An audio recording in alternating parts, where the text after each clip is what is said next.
যদি জেলখানে না যেত মিথ্যা মামলায়, তাহলে তার লিভার ট্রান্সপ্লান্ট, তার লিভারের যে সমস্যা, তার সেই লিভারের সমস্যা করতে পারি নাই। মুক্তি পাওয়ার পরে লিভার ট্রান্সপ্লান্টের জন্য নেওয়া হয়েছিল, সেখানে যেহেতু তার বয়স বেশি, তার জন্য সেই লিভার ট্রান্সপ্লান্টটা হয় নাই। লিভার সিস্টেম এটি সবচেয়ে জটিল রোগ, তারাই তাকে কষ্ট দিচ্ছে, সেই জন্যই বারবার তাকে এবার কেয়ারে চলে আসতে হচ্ছে। আজকে খুবই খারাপ অবস্থা এবং আইসিইউতে আছেন। আমরা সবাই উদ্বিগ্ন, সরকার মধ্যে আছে, গোটা জাতি সিসিউতে আছেন এবং সবাই আমরা গোটা জাতি উদ্বিগ্ন। বিভিন্ন রাজনৈতিক দল সবাই আমাদের জন্য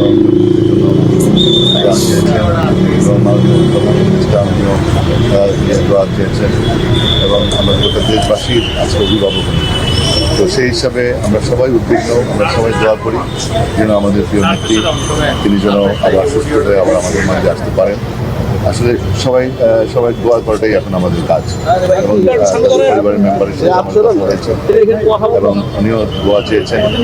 আমাদের একমাত্রই এখন আবেদন গোটা জাতির কাছে যে আমাদের প্রিয় নেত্রী দেশের জন্য যিনি গণতন্ত্র উদ্ধার করেছেন, জয়পুর আন্দোলন করেছেন, অনেক দীর্ঘ লম্বা ইতিহাস, সেই আমাদের প্রিয় নেত্রী সুস্থ হয়ে আবার আমাদের মাঝে আসেন, এটাই আমাদের আবেদন।